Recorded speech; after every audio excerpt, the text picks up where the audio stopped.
الله وبركاته. بسم الله الرحمن الرحيم. الحمد لله رب العالمين، والصلاة والسلام على سيد الأنبياء والمرسلين محمد وعلى آله وصحبه أجمعين ومن تبعهم بإحسان إلى يوم الدين، وبعد. فقد قال الله تبارك وتعالى في كلامه المجيد والفرقان الحميد: أعوذ بالله من الشيطان الرجيم. بسم الله الرحمن الرحيم. لو أنزلنا هذا القرآن على جبل لرأيته خاشعا متصدعا من خشية الله، وتلك الأمثال نضربها للناس لعلهم يتفكرون. وقال النبي صلى الله عليه وسلم: من سلك طريقا يلتمس فيه علما سهل الله له به طريقا إلى الجنة. وما اجتمع قوم في بيت من بيوت الله يتلون كتاب الله ويتدارسونه بينهم إلا نزلت عليهم السكينة وغشيتهم الرحمة وحفتهم الملائكة وذكرهم الله في من عنده ومن أبطأ به عمل لم يسرع به نسب. وقال النبي صلى الله عليه وسلم: إن لله أهلين منا. قيل من هم يا رسول الله؟ قال: هم أهل القرآن أهل الله وخاصته، أو كما قال رسول الله صلى الله عليه وسلم.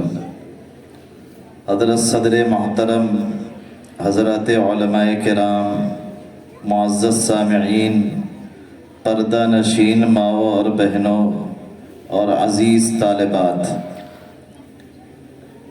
آج کی یہ مجلس دنیا کی تمام مجلسوں سے زیادہ قیمتی ہے کہ روئے زمین پر اللہ کی کتاب سے پڑھ کر ہمارے پاس کوئی نعمت نہیں ہے۔ اللہ تبارک و تعالی کا کلام اللہ کی طرح ہی معزز ہے۔ جیسے اللہ کو فضیلت، ایسے ہی اللہ کے کلام کو بھی فضیلت حاصل ہے۔ اسی لیے جناب نبی کریم صلی اللہ علیہ وسلم نے قرآن کریم کا سب سے زیادہ اہتمام فرمایا۔ اللہ کے نبی صلی اللہ علیہ وسلم کے یہاں مناصب اور عہدوں کی تقسیم بھی قرآن کی بنیاد پر ہوا کرتی تھی۔ میدان حرب و ضرب میں جب جھنڈے دینے کی باری آتی، کسی کو سالار بنانا ہوتا تو اللہ کے نبی صلی اللہ علیہ وسلم اس شخص کا انتخاب فرماتے جس کے پاس قرآن کا علم سب سے زیادہ ہو۔ اگر کسی کو امام بنانے کی نوبت آتی، اسے امام بنایا جاتا جس کے پاس قرآن کا علم سب سے زیادہ ہو۔ اگر کسی کو کسی ریاست کا گورنر بنانا ہوتا تو اللہ کے نبی صلی اللہ علیہ وسلم اسے گورنر بناتے جو قرآن کا سب سے بڑا عالم ہو۔ اللہ کے نبی صلی اللہ علیہ وسلم خود بھی قرآن بار بار پڑھتے، خوب پڑھتے، اور صحابہ کرام رضوان اللہ علیہ مجمعین سے بھی قرآن کریم کی آیات کو سنا کرتے تھے۔ آپ کا یہ بھی معمول تھا کہ قرآن کا صبح و شام بلکہ شب و روز ہر وقت قرآن کا ورد آپ کی زبان پر جاری ہوتا۔ رات کی تنہائیوں میں حضرات صحابہ کرام رضوان اللہ علیہ مجمعین بھی قرآن کی تلاوت کیا کرتے تھے۔ کبھی کبھی اللہ کے نبی صلی اللہ علیہ وسلم نے کسی خاص فرد کی تعریف بھی فرمائی، صرف اس بنیاد پر کہ وہ قرآن بہت عمدہ پڑھتا ہے۔ حضرت نبی کریم صلی اللہ علیہ وسلم نے ایک موقع پر حضرت ابو موسیٰ اشعری رضی اللہ تعالیٰ عنہ کے قرآن پڑھنے کی تعریف فرمائی اور کہنے لگے، ابو موسیٰ تم قرآن پڑھ رہے تھے، میں سن رہا تھا۔ حضرت ابو موسیٰ فرماتے ہیں، یا رسول اللہ، اگر مجھے معلوم ہوتا کہ آپ سن رہے ہیں تو میں اور عمدہ پڑھتا، اور بہتر پڑھتا، اور سنوار کر پڑھتا۔ اللہ کے نبی صلی اللہ علیہ وسلم نے ایک مرتبہ اشعری قبیلے کی تعریف فرمائی۔ اشعر یمن کا ایک قبیلہ تھا۔ اللہ کے نبی صلی اللہ علیہ وسلم کے یہاں یہ لوگ فاقہ مستی کے حالت میں حاضر ہوئے تھے۔ یہی وہ لوگ ہیں جن کے بارے میں قرآن نے کئی جگہ تذکرہ کیا ہے ان کا۔ غزوہ تبوک کے موقع پر اللہ کے نبی صلی اللہ علیہ وسلم سے انہوں نے ہی سواریوں کے بارے میں درخواست کیا تھا، اور جب اللہ کے نبی صلی اللہ علیہ وسلم نے انہیں ٹال دیا کہ ہمارے پاس سواری کا انتظام نہیں، تو جناب نبی کریم صلی اللہ علیہ وسلم کے دربار سے روتے ہوئے واپس آ رہے ہیں۔ تولوا وأعينهم تفيض من الدمع حزنا الا يجدوا ما ينفقون۔ وہ اللہ کے نبی صلی اللہ علیہ وسلم سے اس حال میں واپس آ رہے ہیں کہ ان کی آنکھوں سے آنسو بہہ رہے ہیں اور دل میں یہ حسرت ہے کہ ہمارے پاس بھی ہوتا تو ہم بھی کچھ اللہ کے راہ میں خرچ کر دیتے۔ اللہ کے نبی صلی اللہ علیہ وسلم نے اس قبیلے کی، غریب قبیلے کی تعریف فرمائی۔ آپ فرماتے ہیں کہ میں رات کو جب اشعری قبیلے کے خیمے سے گزرتا ہوں تو میں قرآن پڑھنے میں ان کی آواز کو سن کر میں سمجھ لیتا ہوں کہ یہ اشعریوں کا قبیلہ ہے، اس لیے کہ وہ قرآن بہت عمدہ پڑھتے تھے۔ اللہ کے نبی صلی اللہ علیہ وسلم اسی بنیاد پر ان کی تعریف کر رہے ہیں کہ قرآن بہت عمدہ پڑھا گیا۔ حضرت عبداللہ بن مسعود رضی اللہ تعالی عنہ بہترین قاری قرآن اور حافظ قرآن تھے۔ اللہ کے نبی صلی اللہ علیہ وسلم نے حضرت ابن مسعود رضی اللہ تعالیٰ عنہ سے فرمایا، ابن مسعود مجھے قرآن پڑھ کر سناؤ۔ کہنے لگے، یا رسول اللہ، آپ پر قرآن نازل ہوا، میں آپ کو پڑھ کر سناؤں؟ آپ نے فرمایا، ہاں میرا جی چاہتا ہے میں تم سے قرآن سنوں۔ اور انہوں نے سورہ نساء کی آیات شروع کی، پڑھتے گئے یہاں تک کہ پہنچے فَكَيْفَ إِذَا جِئْنَا مِن كُلِّ أُمَّةٍ بِشَهِيدٍ وَجِئْنَا بِكَ عَلَى هَؤُلَاءِ شَهِيدًا۔ اللہ کے نبی صلی اللہ علیہ وسلم نے فرمایا، ابن مسعود بس کرو۔ حضرت ابن مسعود فرماتے ہیں، میں نے نگاہ اٹھائی، جناب نبی کریم صلی اللہ علیہ وسلم کے روئے انور پر نگاہ ڈالی تو دیکھا آپ کے آنکھوں سے آنسو جاری تھے۔ تو جناب نبی کریم صلی اللہ علیہ وسلم صحابہ سے قرآن سنتے اور کبھی کبھی صحابہ کو بھی قرآن پڑھ کر سناتے۔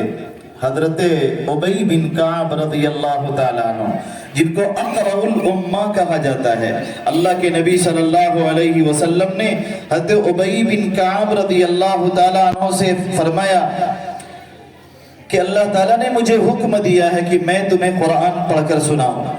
کہنے لگے، کیا اللہ تعالیٰ نے میرا نام لے کر کہا ہے؟ آپ نے فرمایا، ہاں اللہ نے تیرا نام لے کر کہا ہے۔ حضرت ابی بن کعب رضی اللہ تعالیٰ عنہ رونے لگے، ان کی آنکھوں سے آنسو جاری ہو گئے۔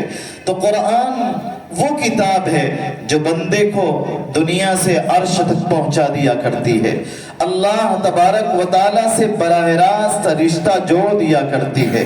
قرآن کے ذریعے سے وہ عزت، وہ مقام ملتا ہے کہ انسان تصور بھی نہیں کر سکتا۔ حضرت ابو موسیٰ یمن کے ایک حصے کے گورنر بنائے گئے معاذ بن جبل رضی اللہ تعالی عنہ۔ یمن کے دوسرے حصے کے صنعاء اور عدن، یہ دو حصے تھے، الگ الگ حصوں کے یہ حضرات گورنر بنائے گئے، صرف علم کی بنیاد پر، قرآن کی بنیاد پر۔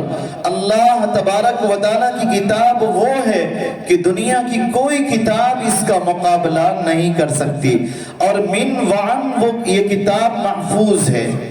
اللہ تبارک و تعالیٰ نے جس طرح یہ کتاب نازل کی اسی طرح یہ کتاب موجود ہے۔ قرآن میں کوئی تبدیلی نہیں ہوئی، قرآن میں کوئی تحریف نہیں ہوئی۔ 1400 سال سے زیادہ عرصہ گزر گیا، اللہ تبارک و تعالیٰ نے اس کتاب کی حفاظت فرمائی۔ اللہ تعالیٰ نے فرمایا اِنَّا نَحْنُ نَزَّلْنَا الذِّكْرَ وَإِنَّا لَهُ لَحَافِظُونَ، ہم نے قرآن نازل کیا اور ہم ہی اس کی حفاظت کریں گے۔ قرآن کا نزول کیسے ہوا؟ دو مرتبہ میں اللہ تبارک و تعالیٰ نے دو انداز سے قرآن نازل کیا۔ قرآن کا ایک نزول تو یہ ہے کہ آسمان لوح محفوظ سے آسمان دنیا پر بیت العزت کے اندر ایک بارگی اللہ تبارک و تعالیٰ نے پورا قرآن کریم نازل کیا۔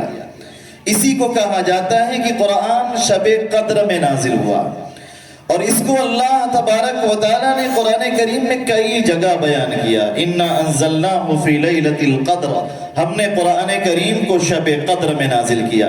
اور کہیں پر اللہ تبارک و تعالیٰ نے فرمایا اِنَّا أَنزَلْنَاهُ فِي لَيْلَةٍ مُبَارَكَةٍ، ہم نے قرآن کریم کو برکت والی رات میں نازل کیا۔ آپ یہاں بہت سارے ہمارے بزرگ ہیں، اکابر ہیں، بیٹھے ہوئے ہیں۔ دو باب ہیں، ایک باب افعال ہے اور دوسرا باب تفعیل ہے، دونوں کی خاصیت میں فرق ہے۔ باب افعال کا مطلب یہ ہوتا ہے یہ چیز ایک بارگی ہو گئی، اور باب تفعیل کا مطلب یہ ہوتا ہے کہ یہ چیز آہستہ آہستہ ہوئی، اس کے اندر تدریج تھی، ایک لمبا دور چلا تب یہ چیز وجود میں آئی۔ اللہ تبارک و تعالیٰ نے قرآن کریم کے بارے میں دونوں صیغے استعمال فرمائے، اِنَّا أَنزَلْنَاهُ فِي لَيْلَةِ الْقَدْرِ اِنَّا أَنزَلْنَاهُ فِي لَيْلَةٍ مُبَارَكَةٍ، اور اللہ تعالیٰ نے کہیں فرمایا وَنُنَزِّلُ مِنَ الْقُرْآنِ مَا هُوَ شِفَاءٌ، ہم قرآن کریم سے وہ آیات نازل کر رہے ہیں جو بندوں کے دلوں کے لیے تسلی کا سامان ہے۔ تنزیل من رب العالمین، یہ قرآن کریم رب العالمین کی طرف سے نازل کیا گیا۔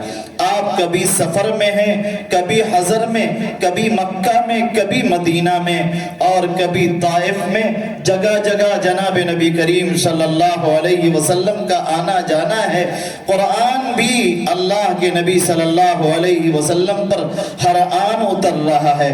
کبھی عائشہ کے حجرے میں ہے تو قرآن اتر رہا ہے، اور کبھی جناب نبی کریم صلی اللہ علیہ وسلم صحابہ کے ساتھ مارکے کارزار میں ہے تو قرآن نازل ہو رہا ہے۔ کبھی مسجد میں ہے، صحابہ کے جلو میں ہے، قرآن نازل ہو رہا ہے۔ ہر وقت قرآن نازل ہوا، 23 سال تک یہ قرآن اترتا رہا، یہاں تک کہ پورا قرآن کریم حضرات صحابہ کرام رضوان اللہ علیہم اجمعین کو محفوظ ہو گیا۔ جناب نبی کریم صلی اللہ علیہ وسلم کے زمانے میں بہت سارے حفاظ ہیں جنہوں نے اللہ کے نبی صلی اللہ علیہ وسلم کے دور میں ہی پورا قرآن کریم یاد کر لیا تھا، جن میں کئی سارے نام بہت مشہور ہیں، جیسے حضرت زید بن ثابت الانصاری رضی اللہ تعالی عنہ، حضرت عبداللہ ابن مسعود رضی اللہ تعالی عنہ، حضرت ابو زید رضی اللہ تعالی عنہ، حضرت سعد رضی اللہ تعالی عنہ، خلفائے اربعہ حضرت عبداللہ بن عمر، عبداللہ بن عباس، عبداللہ بن زبیر، عبداللہ بن سائب، اور بے شمار صحابہ ہیں جنہوں نے جناب نبی کریم صلی اللہ علیہ وسلم کے زمانے میں قرآن کریم کو اپنے سینے میں محفوظ کیا تھا۔ لیکن اس کا اہتمام صرف مردوں نے نہیں کیا تھا، یہ ہماری بہت بڑی کوتاہی ہے اور ہمارا بہت بڑا جرم ہے کہ ہم نے اپنے سماج کے ایک حصے کو کاٹ کر رکھ دیا۔ اللہ کے نبی صلی اللہ علیہ وسلم نے فرمایا انما النساء شقائق الرجال،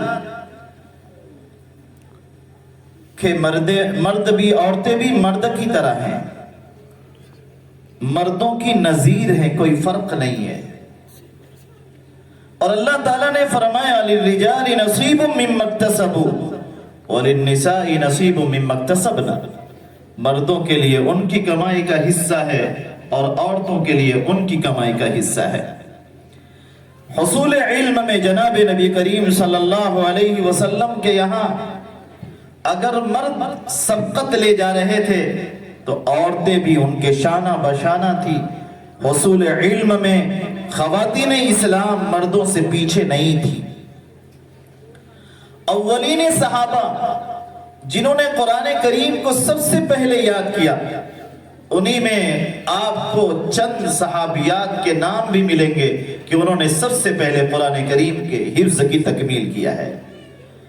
سب سے پہلے جو نام پیش کیا جاتا ہے اما جان حضرت عائشہ رضی اللہ تعالی عنہا کا نام نامی پیش کیا جاتا ہے، جنہوں نے اللہ کے نبی صلی اللہ علیہ وسلم سے قرآن کریم سیکھا ہے۔ سن 9 نبوی کے اندر ان کی ولادت ہوتی ہے۔ 7 سال کی عمر ہوتی ہے جناب نبی کریم صلی اللہ علیہ وسلم 6 سال کی عمر میں اللہ کے نبی صلی اللہ علیہ وسلم نے انہیں نکاح کا پیغام دیا، اور 9 سال کی عمر میں آپ کا نکاح ہوا، رخصتی ہو گئی۔ یہ بات تو بہت مشہور ہے، لیکن اس سے زیادہ اہم اور اس سے زیادہ ضروری بات وہ یہ ہے کہ حضرت عائشہ رضی اللہ تعالی عنہا وہ پہلی صحابیہ ہیں جنہوں نے پورا قرآن کریم حفظ مکمل کیا تھا، اور قرآن کریم کی آیات کو انہوں نے صرف اپنے سینوں میں محفوظ نہیں کیا تھا، قرآن کریم کی ایک ایک آیت کے شان نزول کا بھی انہیں علم تھا، قرآن کریم کے ایک ایک آیت کی تفسیر اور اس کے احکام کا انہیں مکمل علم تھا۔ آپ بخاری پڑھیے، امام بخاری رحمت اللہ علیہ نے جگہ جگہ حضرت عائشہ رضی اللہ تعالی عنہا کی تفسیروں کا تذکرہ کیا ہے۔ حضرت عروہ بن زبیر رضی اللہ تعالی عنہ ان کے پاس حاضر ہوئے، کہنے لگے اللہ تعالیٰ فرماتا ان الصفا والمروہ من شعائر اللہ فمن حج البیت او اعتمر فلا جناح علیہ ان یطوف بہما۔ کہنے لگے اگر میں حج کے لیے جاؤں اور صفا اور مروہ کی میں سعی نہ کروں تو میرے لیے کوئی حرج کی بات نہیں ہے، اس لیے کہ قرآن کہہ رہا ہے۔ حضرت عائشہ رضی اللہ تعالیٰ عنہ نے فرمایا اگر جیسا تم کہتے ہو ایسا ہوتا تو قرآن یوں نازل ہوتا فلا جناح علیہ اللہ یطوف بہما، حالانکہ اللہ تبارک و تعالی نے ان یطوف بہما فرمایا ہے۔ حضرت عائشہ رضی اللہ تعالی عنہا نے پورا قرآن کریم لکھوایا بھی تھا، ان کے جو قرآن کے کاتب تھے وہ لکھنے کے لیے حاضر تھے۔ آیت نازل ہوئی تھی حافظوا علی الصلوات والصلاة الوسطى وقوموا للہ قانتین۔ حضرت عائشہ رضی اللہ تعالی عنہ نے فرمایا اس کو یوں لکھو، امام مسلم نے اس کو روایت کیا ہے، فرمایا لکھو حافظوا علی الصلوات والصلاة الوسطى صلاة العصر وقوموا للہ قانتین۔ اور کہنے لگی میں نے جناب نبی کریم صلی اللہ علیہ وسلم سے ایسے ہی سنا، اللہ کے نبی صلی اللہ علیہ وسلم نے ایسے ہی قرات کیا تھا۔ حضرت عائشہ رضی اللہ تعالی عنہا وہ صحابیہ ہیں کہ صحابہ فرماتے ہیں کہ حلال و حرام کا اتنا بڑا عالم ہم نے صحابہ میں کسی کو نہیں دیکھا۔ جب ہمارے سامنے کوئی مشکلات پیش آتی، مسائل پیش آتے، حضرت عائشہ رضی اللہ تعالی عنہا سے ہم نے رجوع کیا، ہر موڑ پر اور ہر موقع پر ان کے پاس اس کا کوئی نہ کوئی علم ضرور موجود تھا۔ سن 58 ہجری کے اندر حضرت عائشہ رضی اللہ تعالی عنہ کی وفات ہوتی ہے۔ ایک لمبا زمانہ انہوں نے پایا اور اسلام کی بڑی خدمت کیا۔ اپنے علم کے ذریعے سے، اپنے فضل کے ذریعے سے، اپنے تقوی و طہارت کے ذریعے سے مسلمانوں کی صحیح رہنمائی کی۔ خواتین اسلام کی سب سے بڑی معلمہ ہونے کا اعزاز بھی حضرت عائشہ رضی اللہ تعالی عنہا کو حاصل ہوا۔ حضرت عائشہ رضی اللہ تعالی عنہا کے علاوہ حضرت حفصہ رضی اللہ تعالی عنہا بھی ہیں، جو قرآن کریم کے حافظ ہیں۔ پورا قرآن کریم انہیں حفظ تھا، اور علم کے زمانے میں جو قرآن کریم لکھا گیا تھا، جس کو مصحف امام کہا جاتا ہے، اس مصحف امام کی جو امین تھی وہ حضرت حفصہ رضی اللہ تعالی عنہا تھی۔ انہی کے پاس بطور امانت وہ قرآن کریم رکھا گیا تھا۔ سیدنا عمر فاروق رضی اللہ تعالیٰ عنہ نے اپنے دور خلافت میں مصحف امام کو منگایا اور اپنے پاس رکھا، لیکن سیدنا عمر فاروق رضی اللہ تعالیٰ عنہ کی شہادت کے بعد وہ قرآن کریم پھر ماں حضرت حفصہ رضی اللہ تعالیٰ عنہ کے پاس آ گیا، اور پھر اس کے بعد حضرت عثمان بن عفان رضی اللہ تعالیٰ عنہ جب خلیفہ ہوئے اور مشورے سے طے ہوا کہ قرآن کریم، دین اسلام جس طریقے سے پھیل رہا ہے ایسے ہی قرآن کریم بھی پھیل رہا ہے، ہم قرآن کریم کو ایک جگہ جمع کر دیں، ایک لغت قریش میں قرآن کریم کو جمع کر دیا جائے۔ اور اس کام کے لیے جس عظیم صحابی کا انتخاب کیا گیا وہ کاتب وحی حضرت زید بن ثابت رضی اللہ تعالیٰ عنہ تھے۔ انہیں اس بات کا مکلف بنایا گیا کہ آپ کوئی آیت لکھنے سے پہلے کم از کم 2 صحابی سے آیت کریمہ کو سن لیں۔ چنانچہ انہوں نے اہتمام کے ساتھ پورا قرآن کریم جمع کیا، اور جب قرآن کریم لکھ گیا تو قرآن کے دوسرے نسخے جلا دیے گئے۔ آج وہی مصحف عثمانی پوری دنیا کے اندر پایا جا رہا ہے، لوگ اسی سے تلاوت کر رہے ہیں۔ اس کے رسم میں کسی تبدیلی کی ہمیں اجازت نہیں ہے، اس کے قرات کے اندر ہم اپنے طور پر اس میں کوئی تبدیلی نہیں کر سکتے۔ ایک نسخہ جو لکھا گیا اس نسخے کو حضرت حفصہ رضی اللہ تعالی عنہ کے پاس بھیج دیا گیا تاکہ وہ اس کی حفاظت کرے۔ ازواج مطہرات میں نبی کریم صلی اللہ علیہ وسلم کی پاکیزہ بیویوں میں ایک نام ہے حضرت ام سلمہ رضی اللہ تعالی عنہ کا، جن کو خواتین اسلام کے درمیان سب سے زیادہ کیس اور سب سے زیادہ ہوشیار چالاک ہونے کا اعزاز بھی حاصل ہے۔ ان کا یہ مقام ہے کہ مشکل گھڑیوں میں اللہ کے نبی صلی اللہ علیہ وسلم ان سے مشورہ کیا کرتے تھے اور وہ انہیں صحیح رہنمائی بھی کیا کرتی تھی۔ آپ کو معلوم ہوگا حدیبیہ کے موقع پر جب صحابہ کرام رضوان اللہ علیہ مجمعین اللہ کے نبی صلی اللہ علیہ وسلم کے فیصلے پر بظاہر مطمئن نہیں نظر آ رہے تھے، اور اللہ کے نبی صلی اللہ علیہ وسلم صحابہ سے ایک طرح سے ناراض سے محسوس ہوئے، آپ خیمے کے اندر تشریف لاتے ہیں۔ حضرت ام سلمہ رضی اللہ تعالیٰ عنہ پوچھتی یا رسول اللہ کیا بات ہے؟ آپ نے فرمایا کہ لوگ میری سن نہیں رہے۔ حضرت ام سلمہ رضی اللہ تعالیٰ عنہ نے فرمایا وہ تو آپ کے جانثار ہیں، آپ آغاز کریں وہ آپ کے پیچھے آئیں گے۔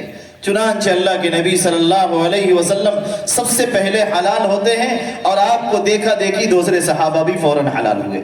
یہ بڑی مہم سر کرنے والی کوئی خاتون تھی تو ام سلمہ رضی اللہ تعالیٰ عنہ تھی، اور انہی ام سلمہ رضی اللہ تعالیٰ عنہ نے کہا تھا یا رسول اللہ، جہاد میں مرد بادی لے گئے، ہر جگہ مرد ہی مرد آگے ہیں، عورتیں تو پیچھے رہ گئیں۔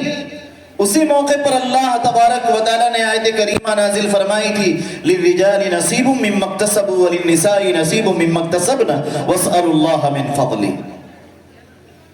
ام ورقہ بنت نوفل ایک عظیم نام ہے جنہوں نے پورے قرآن کریم کو جمع کیا تھا اور پورے قرآن کریم کے حافظ ہیں۔ اللہ کے نبی صلی اللہ علیہ وسلم سے بدر کے موقع پر چاہا یا رسول اللہ مجھے بھی بدر میں لے چلیں تاکہ میں مریضوں کی تیمارداری کروں، ان کا علاج کروں، انہیں پانی پلا دوں۔ آپ نے فرمایا نہیں۔ کہنے لگی یا رسول اللہ میں چاہتی ہوں کہ میں شہید ہو جاؤں۔ آپ نے فرمایا گھر بیٹھے اللہ تجھے شہادت عطا فرمائیں گے۔ ان کے پاس ایک غلام تھا اور ایک باندی تھی، دونوں کو انہوں نے مدبر بنایا۔ ان لوگوں نے اپنے رہائی کے چکر میں اور رہائی کی فکر میں حضرت ام ورقہ بنت نوفل کو کپڑے میں لپیٹ کر شہید کر دیا۔ ان کی سانسیں گھٹ گئیں، ان کا انتقال ہو گیا اور اپنے گھر میں شہید ہوئی۔ حضرت عمر ابن خطاب رضی اللہ تعالیٰ عنہ نے ان کے لیے قصاص لیا۔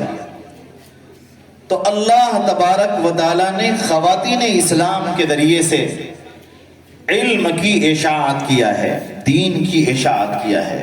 مفتی صاحب متخصص فی الحدیث ہیں۔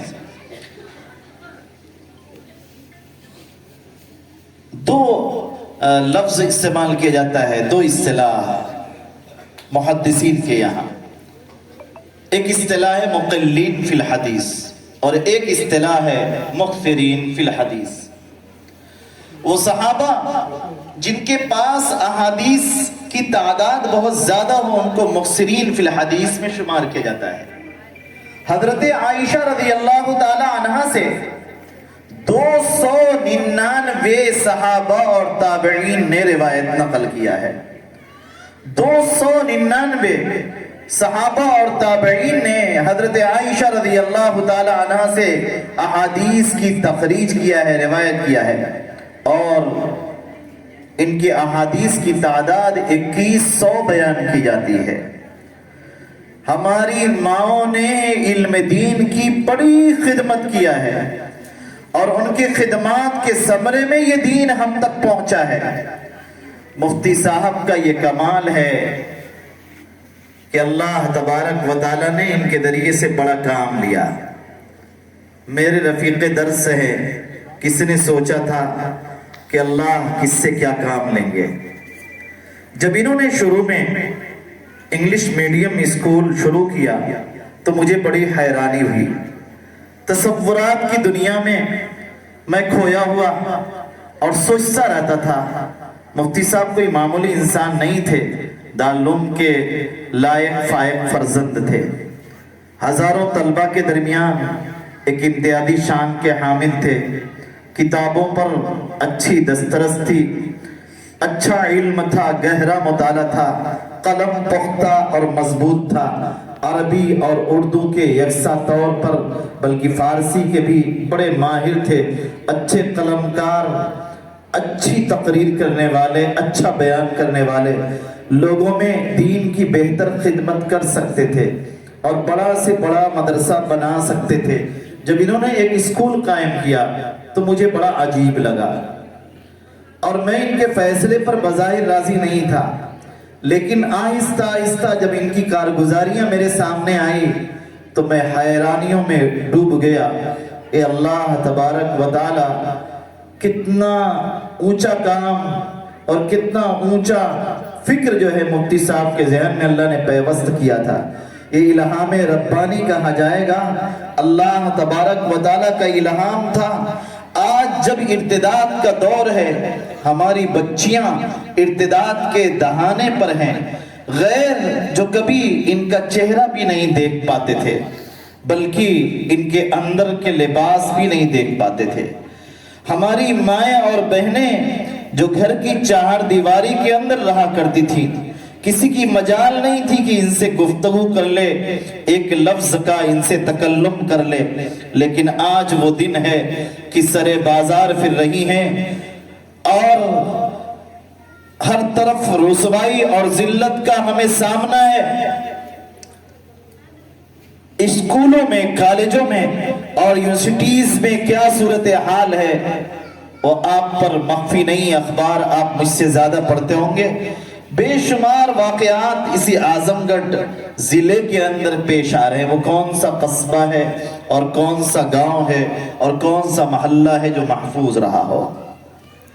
آئے دن نئے نئے فتنے جنم لے رہے ہیں۔ اور آئے دن کسی نہ کسی بچی کا اغوا ہو جاتا ہے اور وہ بچی کسی غیر مسلم کے ساتھ بھاگ جاتی ہے۔ آج مفتی صاحب کے فیصلے پر یقیناً دلوں سے دعائیں نکلتی ہیں کہ اللہ تبارک و تعالیٰ نے ان کے دل میں صحیح وقت پر صحیح جذبہ پیدا فرمایا اور انہوں نے صحیح وقت پر صحیح فیصلہ کیا، ایک ایسا اسکول بنایا جو دوسروں کے لیے رول ماڈل بنا، جہاں بہترین تعلیم کے ساتھ بہترین تربیت کا بھی نظام ہے۔ اور ساتھ ہی ساتھ آج چند سال پہلے مفتی صاحب نے بچیوں کے لیے حفظ فی العربی کا جو نظام شروع کیا ہے، یقیناً یہ بھی قابل مبارکباد ہے۔ آج آپ نے بچیوں کو قرآن سنا، الحمدللہ میرا بھی قرآن سے بچپن سے ہی شغف ہے۔ میں پرائمری درجہ 3 میں پڑھتا تھا جب ہی میں نے قرآت سیکھنا شروع کیا، اور 10 اساتذہ سے میں نے قرآن کریم سیکھا ہے، پڑھا ہے، اللہ کا فضل ہے۔ میں نے ان بچیوں کو قرآن کریم پڑھتے ہوئے سنا، مخارج کی مکمل رعایت، صفات کی مکمل رعایت، یعنی مخارج اور صفات کے مجموعے کو ہی تجوید کہا جاتا ہے۔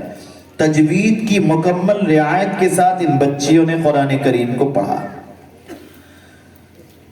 اور ایک خاص بات یہ تھی کہ تقریباً سبھی بچیوں کا لہجہ بالکل ایک جیسا تھا، لہجوں میں یکسانیت تھی، آواز میں کچھ اتار چڑھاؤ ہو سکتا ہے لیکن تمام بچیوں کے لہجے یکساں تھے، سب کے پڑھنے کا انداز سیم تھا، ہو بہو تھا، ایسا لگتا تھا ساری بچیوں نے اپنی معلمہ کی خوب نقل کیا ہے۔ اللہ تعالیٰ معلمات کو بھی جزائے خیر دے، اور ان بچیوں کو بھی اللہ تبارک و تعالیٰ مزید ترقیات سے نوازے۔ قرآن کریم کو جتنا بھی سوار کر پڑھ لیا جائے کم ہے، اللہ پاک کی کتاب ہے، جتنی محبت سے سوارا جائے اتنا کم ہے۔ زین القرآن باصواتکم، قرآن کو سوار دو اپنی آوازوں سے، پڑھو ایسا کہ لوگ جھوم جائیں اور قرآن کو سننے کے لیے مجبور ہو جائیں۔ جناب نبی کریم صلی اللہ علیہ وسلم جب قرآن پڑھتے تھے مشرکین مکہ ٹوٹ کر آتے تھے۔ ایک نکتے کی بات میں کہہ رہا ہوں جو شاید آپ نے کبھی سنا نہیں ہوگا۔ اللہ کے نبی صلی اللہ علیہ وسلم، یہاں پر فقہاء کے درمیان ایک اختلاف ہے کہ قرآن کو سوار کر پڑھا جائے یا نہ پڑھا جائے۔ اسی لیے کچھ لوگوں نے کہا کہ زین القرآن باصواتکم کا مطلب یہ ہے زینوا اصواتکم بالقرآن، یعنی یہاں پر قلب واقع ہے، اپنی آوازوں کو سوارو قرآن سے، یعنی قرآن پڑھو گے تو آواز سور جائے گی۔ ہمارے امام ابو حنیفہ رحمت اللہ علیہ، امام شافعی رحمت اللہ علیہ، یہ جو بڑے ائمہ ہیں، یہ فرماتے ہیں نہیں، زین القرآن باصواتکم اپنی اصلی پوزیشن پر ہے، قرآن کو سوارو اپنی آواز سے۔ آپ جانتے ہیں کہ پورے قرآن میں جگہ جگہ سب سے زیادہ توحید کا بیان ہے۔ اللہ تبارک و تعالی نے مکی زندگی میں خصوصاً سب سے زیادہ توحید اور ایمان کی آیات نازل فرمائی تھی، اور اللہ کے نبی صلی اللہ علیہ وسلم جب حرم مکی میں قرآن کی تلاوت کرتے تھے تو آپ کی آواز سننے کے لیے وہی مشرکین مکہ جو قرآن کے ان مفہوموں کے سخت خلاف تھے کہ جب ہم مر جائیں گے دوبارہ کیسے زندہ کیے جائیں گے، ایک ہی معبود کیوں، ہمارے لیے تو بہت سارے معبود چاہیے۔ اس طرح کی باتیں جگہ جگہ قرآن میں بیان کی گئی ہیں اور مکی آیات میں کثرت سے بیان کی گئی ہیں، اور اس نظریے کے کہ اللہ ایک ہو اور مرنے کے بعد دوبارہ ہمیں زندہ کیا جائے اور پھر ہم اللہ کے دربار میں حاضر ہوں، یہ کوئی ماننے کے لیے تیار نہیں تھا۔ اللہ کے نبی صلی اللہ علیہ وسلم سے سب سے بڑا جھگڑا تو ان کا یہی تھا کہ ہم یہ کیسے مان لیں کہ ایک اللہ ہی کافی ہے، اور ہم کیسے یہ مان لیں کہ مرنے کے بعد ہمیں دوبارہ زندہ کیا جائے گا۔ پھر بھی اس کے بعد اللہ کے نبی صلی اللہ علیہ وسلم کو سننے کے لیے رات کی تنہائیوں میں ٹوٹ پڑتے ہیں. کیا بات ہے، صرف اس لیے اللہ کے نبی صلی اللہ علیہ وسلم جس لہجے میں قرآن پڑھتے تھے وہ لہجہ کوئی معمولی لہجہ نہیں تھا. آپ قرآن پڑھتے تھے، بہت زیادہ سنوار کر پڑھتے تھے. قرآن پڑھنا بڑا خوبصورت تھا. حضرت ام سلمہ رضی اللہ تعالیٰ عنہ فرماتی ہیں، امام بخاری نے روایت کیا ہے، کان النبی صلی اللہ علیہ وسلم یقرأ القرآن حرفا حرفا. اللہ کے نبی صلی اللہ علیہ وسلم ایک ایک ہوتی تھی کہ وہ کشش ان مشرکین کو بھی کھینچ لایا کرتی تھی.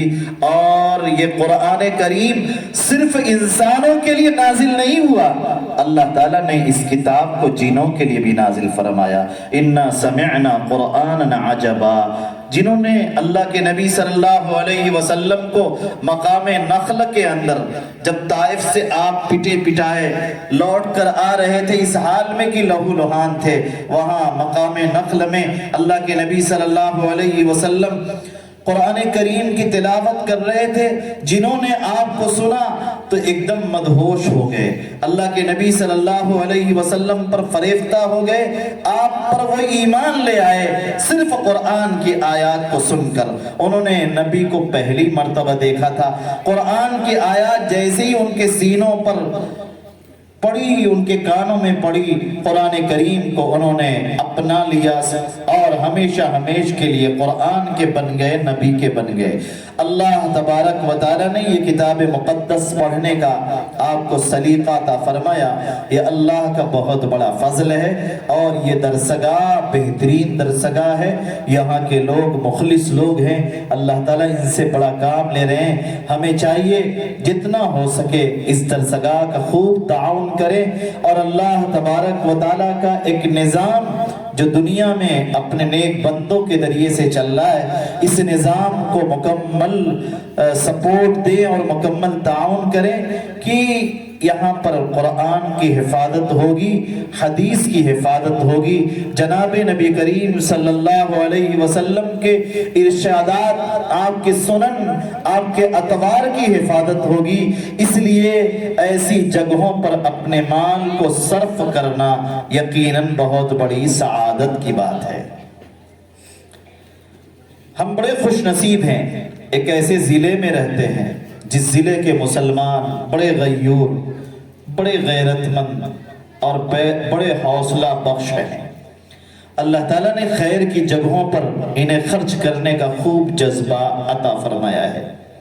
خیر کی جگہوں کو یہ تلاش کرتے ہیں اور تلاش کر کے خیر کی جگہوں پر اپنے مال کو لگاتے ہیں تاکہ کل قیامت کے دن اللہ تعالیٰ کے یہاں حاضری ہو تو کچھ حفاظ قرآن ہمارے بھی حصے میں آ جائے، کچھ قاری قرآن ہمارے بھی حصے میں آ جائے. ہمارے پاس تو اعمال نہیں ہے لیکن انہی حفاظ کا سہارا ہے، انہی قراء کا سہارا ہے اور انہی محدثین و محدثات کا سہارا ہے. ان کے ذریعے سے ممکن ہے ہمارا بھی بیڑا پار ہو جائے اور اللہ تبارک و تعالیٰ کے یہاں سے ہمارے لیے بھی مغفرت کا سامان بن جائے. اس لیے جو بھی پیسے ان جگہوں پر لگ جائیں گے وہ ہمارے لیے آخرت کا بہت بڑا ذخیرہ بن جائیں گے. یہ بچیاں جب تک قرآن پڑھیں گی آپ کو ثواب ملتا رہے گا اور ان بچیوں کے ذریعے سے جتنے بھی بچے قرآن سیکھیں گے اور جتنی بھی بچیاں قرآن سیکھیں گی آپ کو ان سب کے قرآن کے اندر ثواب ملتا رہے گا.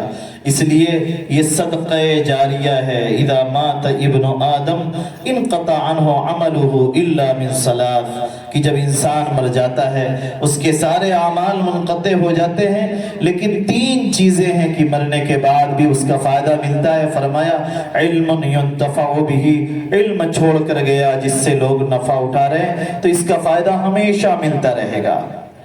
اور فرمایا صدقۃ جاریہ، کوئی صدقہ جاریہ کیا، مدرسہ بن رہا ہے، میں دیکھا، میں تو سمجھ رہا تھا کہ بہت بڑی بلڈنگ ہوگی اور بہت بڑا ایریا ہوگا لیکن اللہ تبارک و تعالیٰ اس کو اور بڑا بنائے. یقیناً حجم چھوٹا ہے لیکن انوار بہت ہیں اور اللہ کا فضل بہت زیادہ ہے، فیض بہت زیادہ ہے۔ انشاءاللہ یہ اسکول بہت ترقی کرے گا، اللہ تبارک و تعالی اسے خوب ترقیات سے نوازے۔ چھوٹی سی جگہ میں اللہ تبارک و تعالی بڑا کام لے رہے ہیں، تو یہاں پر بڑی ساری عمارتوں کی ضرورت ہے۔ آپ عمارتیں بنائیے، مسجد بنائیے اور دوسری جو بھی ضرورتیں ہیں۔ اللہ نے آپ کو ڈھیر سارے مال دیے ہیں، باغات دیے ہیں۔ ابھی اعظم گڑھ میں ایک صاحب نے ایک مدرسے کو 5 بیگھہ زمین دیا۔ آج کے زمانے میں ایسا کچھ تصور کم ہوتا ہے، ہو سکتا ہے محمد پور والے دیں انشاءاللہ۔ آپ 10 بیگھہ 20 بیگھہ دیجئے، اللہ تعالیٰ خوب آپ کو نوازیں۔ یہ صدقہ جاریہ ہے۔ فرمایا علم ينتفع به، علم چھوڑ کر گیا جس سے لوگ نفع اٹھا رہے ہیں، صدقۃ جاریہ، صدقہ جاریہ کر کے گیا۔ اور ولد صالح يدعو له، اپنے بچوں کو یہاں پر بھیجئے، ولد صالح بنائیے۔ جب یہ ولد صالح بنیں گے آپ کے لیے دعا کریں گے۔ ان بچیوں نے قرآن پڑھا ہے، اپنے والدین کے لیے ایصال ثواب کریں گے، اپنے دادا دادی نانا نانی کے لیے ایصال ثواب کریں گے۔ ان کا مقام تو اونچا ہوگا ہی، ان کے صدقے میں ان کے والدین کا بھی مقام اونچا ہو جائے گا، ان کے آباء و اجداد کا بھی نام کل قیامت کے دن روشن ہوگا۔ یہ بڑے وی آئی پی لوگ ہیں، اللہ والے لوگ ہیں، اللہ والیاں ہیں، اللہ تعالیٰ انہیں خصوصی مقام عطا فرماتے ہیں۔ جناب نبی کریم صلی اللہ علیہ وسلم نے فرمایا ان للہ اہلین منا، کہ اللہ کے کچھ اہل ہیں ہم میں سے۔ صحابہ نے پوچھا یا رسول اللہ، اللہ والے کون لوگ ہیں؟ آپ نے فرمایا اہل القرآن اہل اللہ وخاصتہ۔ ابن ماجہ نے اس کو روایت کیا ہے۔ قرآن والے اللہ والے ہیں اور اللہ تعالیٰ کے خصوصی لوگ ہیں۔ آج اگر ہمارے ضلع میں کوئی بچہ ڈاکٹر بن جائے، انجینئر بن جائے، آئی پی ایس آئی ایس بن جائے، اس کا بڑا چرچا ہوتا ہے، لوگ بڑی اونچی نگاہوں سے دیکھتے ہیں۔ حالانکہ وہ علوم اسی دنیا میں رہیں گے، آخرت میں آپ کو نہیں لے کر جائیں گے۔ آپ نے اپنے بچے کو قرآن سکھایا، بچہ حافظ قرآن بن گیا، مرنے کے بعد بھی آپ کے ساتھ جائے گا۔ کل قیامت کے دن اولین و آخرین کا مجمع ہوگا، اللہ تبارک و تعالیٰ اس حافظ قرآن کو کرامت کا جوڑا عطا فرمائیں گے، اس کو تاج، کرامت کا تاج پہنائیں گے، اور اس کے والدین کے سروں پر بھی تاج باندھا جائے گا، جس کی روشنی اتنی زیادہ ہو کہ کسی کے گھر میں سورج اور چاند نکل آئیں تو اتنی زیادہ روشنی نہیں ہوگی جتنی روشنی اس تاج کے اندر ہوگی جو تاج اس بچے کے والدین کے سروں پر سجایا جائے گا۔ آج تو ان بچیوں کے والدین بھی بڑے خوش نصیب ہیں کہ اللہ تبارک و تعالیٰ نے انہیں وہ دولت دی ہے جو کائنات کے ایک ایک ذرے سے اور کائنات کی قیمتی سے قیمتی چیزوں سے بھی بڑی دولت ہے۔ یقیناً سرمایہ لگا کر اس دولت کو خریدا نہیں جا سکتا، یہ اللہ کا فضل ہے، اللہ جسے چاہتے ہیں اپنے فضل سے عطا فرما دیتے ہیں۔ اللہ تعالیٰ نے فرمایا اِنَّا نَحْنُ نَزَّلْنَا الذِّكْرَ وَإِنَّا لَهُ لَحَافِظُونَ، ہم نے قرآن کریم نازل کیا اور ہم ہی اس کی حفاظت کرنے والے ہیں۔ قرآن اتارا اللہ نے اور اللہ ہی اس کی حفاظت کریں گے۔ حفاظت کا سامان کیسے بنے گا؟ تورات اور انجیل بھی اس سے پہلے نازل ہوئی تھی، وہ بھی آسمانی کتابیں تھیں، وہ محفوظ نہیں رہی۔ قرآن محفوظ ہے، کیوں؟ دونوں میں بنیادی فرق اللہ نے قرآن میں فرمایا بِمَا اسْتُحْفِظُوا مِنْ کِتَابِ اللَّهِ، ان کے ذمہ ڈال دیا گیا تھا اللہ کی کتابوں کی حفاظت تم خود کرو، وہ اللہ کی کتاب کی حفاظت نہ کر سکے، اس میں تحریف کیا، تبدیل کیا، لیکن قرآن کی حفاظت کا ذمہ اللہ نے خود لیا، اس لیے قرآن کریم من وعن محفوظ رہا اور آئندہ بھی محفوظ رہے گا۔ تو یہ جو حفاظ ہے یہ اللہ کے منتخب بندے ہیں، اللہ تبارک و تعالیٰ نے ان کا انتخاب کیا ہے۔ اللہ نہ چاہتے تو یہ بچیاں 9 ماہ میں، 8 ماہ میں، 1 سال میں، قلیل مدت میں، عام طور سے مدرسوں میں 2 سال 2.5 سال میں بچے حافظ ہوتے ہیں عموماً۔ اگر کوئی بچہ 8 مہینے میں، 9 مہینے میں حافظ ہو جائے تو ہم لوگ بہت خوش ہوتے ہیں اور اعزازی طور پر اس کا تذکرہ کرتے ہیں کہ یہ بچہ 8 مہینے میں حافظ ہو گیا۔ کئی سارے مدرسے کے لوگ بیٹھے، مجھے معاف کریں گے، لیکن یہ حقیقت ہے کہ یہاں کی بچیوں نے بہت قلیل مدت میں حفظ قرآن کی تکمیل کی ہے۔ یہ صرف اللہ کا فضل ہے، اور میں سمجھتا ہوں اس کی 2 وجہ ہوگی۔ ایک وجہ تو یہ ہے کہ ان کے پڑھانے والے بڑے مخلص ہیں، دوسری وجہ یہ ہوگی کہ یہ بچیاں بہت نیک ہوں گی۔ قرآن کریم نیکی کے بقدر سینے میں آتا ہے۔ آپ کے علاقے میں ایک بزرگ مفتی ہیں، مفتی عبدالقدوس صاحب دامت برکاتہم العالیہ۔ قیام بیت العلوم کے زمانے میں نے مفتی صاحب سے سوال کیا جو مجھے یاد رہ گیا، اس لیے ان کا جواب بڑا قیمتی تھا، میں سنانا چاہتا ہوں، اور اس میں ان بچیوں کے لیے بھی میری طرف سے ایک نصیحت ہے۔ مفتی صاحب سے میں نے پوچھا کہ حضرت آپ تراویح میں قرآن سناتے ہیں؟ کہنے لگے نہیں۔ میں نے کہا آپ کو قرآن یاد ہے؟ کہنے لگے ہاں مکمل یاد ہے الحمدللہ۔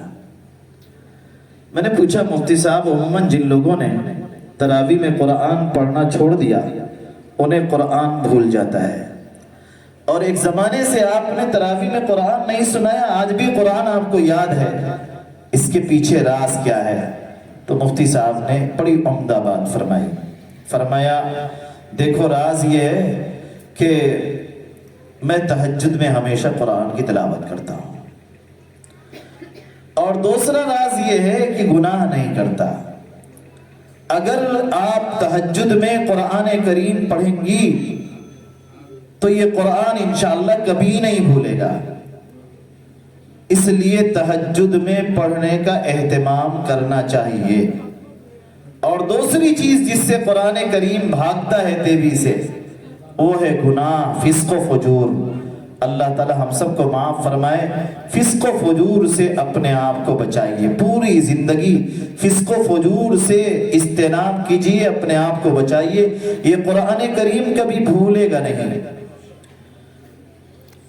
قرآن کریم اگر حافظ قرآن ہے تو روزانہ کم از کم 3 پارے تو تلاوت کرنا ہی چاہیے، 3 نہیں تو کم از کم 2، اور 2 نہیں تو 1، اور اگر اس سے بھی کم تو 40 دن کے اندر 1 قرآن ضرور مکمل ہو جانا چاہیے۔ آپ بہت مصروف ہیں، وقت نہیں ملتا، اس کا بہترین طریقہ یہ ہے ہر 5 نماز سے پہلے تھوڑا تھوڑا قرآن پڑھ لیا جائے۔ اگر ہم نے 5 نمازوں سے پہلے تھوڑا تھوڑا قرآن پڑھ لیا تو انشاءاللہ یہ قرآن کریم ہمیشہ محفوظ ہو جائے گا۔ جو بچیاں حافظ قرآن ہوئی ہیں اپنی 5 نمازوں میں ترتیب کے ساتھ قرآن کی آیات کو پڑھ سکتی ہیں، بہت سہولت سے ان کو قرآن کریم ہمیشہ یاد رہے گا، 1 پارے تو یوں ہی نکل جائیں گے روزانہ۔ تو اس لیے یہ طریقے ہیں جن طریقوں پر چل کر ہم قرآن کریم کو محفوظ رکھ سکتے ہیں۔ اگر ہم نے اس کا اہتمام کیا تو اللہ تبارک و تعالی اس کا بڑا اجر عطا فرمائیں گے۔ بہرحال یہ اللہ کا انتخاب ہے، انا نحن نزلنا الذکر وانا لہ لحافظون، کہ ہم نے قرآن نازل کیا اور ہم ہی اس کی حفاظت کرنے والے ہیں۔ قرآن نازل کرنے والے اللہ اور اس کے محافظ بھی اللہ ہے۔ ایک حدیث میں نے پڑھی ہے، بہت سارے واقعات یاد آ رہے ہیں لیکن میں بات ختم کر رہا ہوں۔ ایک حدیث میں نے پڑھی ہے، جناب نبی کریم صلی اللہ علیہ وسلم نے فرمایا وَمَنْ سَلَكَ طَرِيقًا يَلْتَمِسُ فِيهِ عِلْمًا سَهَّلَ اللَّهُ لَهُ بِهِ طَرِيقًا إِلَى الْجَنَّةِ، جو آدمی علم دین کا راستہ طے کرتا ہے۔ آپ مغرامہ سے نکلے محمد پور اسکول آنے کے لیے مفتی صاحب کے یہاں، یہ جو راستہ اب چل کر آ رہے ہیں یہ جنت کا راستہ ہے، آپ کو جنت میں پہنچائے گا انشاءاللہ۔ اور فرمایا وَإِنَّ الْمَلَائِكَةَ لَتَضَعُ أَجْنِحَتَهَا رِضًا لِطَالِبِ الْعِلْمِ، فرشتے طالب علم کی رضا جوئی کی خاطر اپنے بازوؤں کو بچھا دیا کرتے ہیں۔ آپ فرشتوں کے پروں پر چل کر آتے ہیں، یہ اللہ کا اعزاز ہے۔ اور ملا علی قاری رحمۃ اللہ علیہ نے لکھا ہے یہ بالکل حقیقت پر مبنی ہے، یہ کوئی مجاز نہیں ہے۔ اجنحہ، فرشتے اپنے بازوؤں کو واقعی بچھاتے ہیں اور یہ مبنی پر حقیقت ہے۔ اس کے لیے ملا علی قاری نے ایک دو واقعات بھی نقل کیا ہے، جنہوں نے اس کو حقیقت پر محمول نہیں کیا تو اس کا انجام ان کے حق میں بہتر نہیں ہوا۔ وَمَنْ سَلَكَ طَرِيقًا يَلْتَمِسُ فِيهِ عِلْمًا سَهَّلَ اللَّهُ لَهُ بِهِ طَرِيقًا إِلَى الْجَنَّةِ وَمَا اجْتَمَعَ قَوْمٌ فِي بَيْتٍ مِّن بُيُوتِ اللَّهِ، کوئی قوم اللہ کے گھروں میں سے کسی گھر میں اکٹھا ہوئی، مقصد دنیا داری نہیں ہے، دنیا کی گپ شپ نہیں ہے، تجارت نہیں ہے، مقصد اللہ کی رضا ہے، مقصد ہے قرآن کا تلاوت کرنا، یتلون کتاب اللہ کی کتاب کو پڑھتے ہیں، وَيَتَدَارَسُونَهُ بَيْنَهُمْ، آپس میں ایک دوسرے کو سیکھتے اور سکھاتے ہیں، إِلَّا نَزَلَتْ عَلَيْهِمُ السَّكِينَةُ، مگر ان پر سکینہ نازل ہوتا ہے، وَغَشِيَتْهُمُ الرَّحْمَةُ، رحمت خداوندی انہیں ڈھانک لیتی ہے، وَحَفَّتْهُمُ الْمَلَائِكَةُ، فرشتے انہیں گھیر لیتے ہیں، وَذَكَرَهُمُ اللَّهُ فِي مَنْ عِنْدَهُ، اللہ تبارک و تعالی ان کا تذکرہ اپنی مجلسوں میں کرتے ہیں، وَذَكَرَهُمُ اللَّهُ فِي مَنْ عِنْدَهُ۔ ہمارے یہاں مبارک پور میں تقریباً 50-60 سال سے ایک سلسلہ چل رہا ہے کہ ہر محلے میں کم از کم ایک مسجد میں، بعض محلوں میں 2 کہیں 3 مسجد میں، کم از کم ایک مسجد میں فی سبیل اللہ قرآن کریم کی تجوید کے سیکھنے اور سکھانے کا اہتمام ہے۔ ایک مسجد میں 7-7 8-8 استاذ ہوتے ہیں اور وہ کوئی معاوضہ نہیں لیتے۔ مغرب کی نماز سے یہ سلسلہ شروع ہوتا ہے اور عشاء تک یہ سلسلہ جاری ہوتا ہے۔ عشاء کی نماز کے بعد انہیں چھٹی ہو جاتی ہے۔ عصر کی نماز کے بعد عموماً سبعہ کی پڑھائی ہوتی ہے عصر سے لے کر مغرب تک، اور فجر کی نماز کے بعد اشراق تک حضر کی تعلیم ہوتی ہے۔ اور یہ سلسلہ 50 سال سے زیادہ عرصے سے چل رہا ہے۔ قاری ظہیر الدین صاحب معروفی رحمہ اللہ، جن کی کتاب احیاء المعانی، انہوں نے یہ سلسلہ شروع کیا تھا اور انہی کے زمانے سے اب تک یہ سلسلہ چلا رہا ہے، بلکہ پھیل رہا ہے۔ اس کا یہ فائدہ ہوا کہ عام مسلمان جن کو اپنے قرآن کریم کو درست پڑھنا لازم ہے، من لم یجود القرآن فہو آثم، امام جزری لکھتے ہیں، جو قرآن کو تجوید کی رعایت کے ساتھ نہ پڑھے وہ گناہگار ہے۔ عام طور پہ مسلمان اس گناہگاری میں مبتلا ہے، اس لیے کہ ہمارے بچوں کو پڑھنے کے لیے اچھے حافظ اور قاری نہیں ملے۔ ہم نے اپنے بچپن میں کسی ماں سے اور کسی بہن سے، کسی بڑی اماں سے ہم نے قرآن سیکھا تھا، اور جیسے انہوں نے پڑھایا ہم نے پڑھ لیا، اس کی تصحیح کا اہتمام نہیں ہو سکا، اور کبھی ہمیں موقع بھی نہیں ملا کہ ہم جا کر کہیں پر پڑھ سکے۔ اس کے لیے ہمارے بزرگوں نے ایک نظام بنایا کہ مسجد میں یہ سلسلہ شروع کیا جائے۔ ایک مسجد میں 70-80 بچے پڑھ رہے ہیں، 70 بچے 80 بچے، اور الحمدللہ 50 سال کے لوگ، 60 سال کے لوگ، 70 سال کے لوگ، اور 20-22 اور 10 سال، 5 سال، 6 سال، 7 سال، 8 سال کی عمر کے بھی بچے، ہر عمر کے لوگ وہاں پر پڑھتے ہیں، اور مدرسے میں باقاعدہ ان کا امتحان ہوتا ہے اور باقاعدہ ان کو سند دی جاتی ہے۔ مفتی صاحب بڑا کام کر رہے ہیں، مفتی صاحب کی سرپرستی میں آپ حضرات اپنے علاقوں میں یہ کام کر سکتے ہیں انشاءاللہ، اور ایک بڑا کام ہوگا۔ اللہ تبارک و تعالیٰ سے دعا ہے کہ اللہ تبارک و تعالیٰ اس سلسلے کو بے حد قبول فرمائے۔ اور ایک آیت میں نے پڑھی، اس کا بھی ترجمہ کر دوں۔ اللہ تعالیٰ نے فرمایا لو انزلنا هذا القرآن على جبل، اگر اس قرآن کریم کو ہم پہاڑ پر اتارتے، لرأيته خاشعا متصدعا من خشیۃ اللہ، تو آپ دیکھتے کہ اللہ کے خوف کی وجہ سے پہاڑ دب جاتا اور پہاڑ پھٹ جاتا۔ قرآن کا بوجھ پہاڑ برداشت نہیں کر سکتا تھا، اللہ تبارک و تعالی نے ہمیں یہ قوت عطا فرمائی کہ ہمارے سینے میں یہ قرآن کریم محفوظ ہے، یہ اللہ کا فضل ہے۔ امام غزالی لکھتے ہیں کہ ایک انسان اللہ کی زبان بول رہا ہے۔ آپ نے کسی بکری کو دیکھا ہے کسی انسان کی طرح بولتے ہوئے؟ کسی بھینس کو دیکھا ہے آپ نے کہ انسان کی بات بول لے، انسان کی طرح گفتگو کر لے؟ نہیں۔ پھر اللہ کا کلام انسان کی زبان پر جاری ہو رہا ہے، یہ بھی ایک معجزہ ہی ہے، یہ اللہ کا انعام ہے۔ جو کچھ آپ کی زبان پر جاری ہو رہا ہے یہ اللہ کا انعام ہے۔ تو اللہ کا بڑا فضل ہے کہ اللہ تبارک و تعالیٰ نے آپ کو بڑی نعمت عطا فرمائی، اس پر میں آپ کو بہت بہت مبارکباد دیتا ہوں، اور آپ کے والدین کو بھی مبارکباد، اور خصوصاً حضرت مفتی صاحب کو خصوصی طور پر مبارکباد پیش کرتا ہوں، اور جو بھی مدرسے کی اسکول کی انتظامیہ ہیں ان کے لیے بھی تمام حاضرین کی طرف سے مبارکباد پیش کرتا ہوں۔ اللہ تبارک و تعالیٰ خوب خوب جزائے خیر عطا فرمائے اور خوب ترقیات سے نوازے۔ وآخر دعوانا ان الحمدللہ رب العالمین۔ شکریہ، جزاک اللہ۔ آپ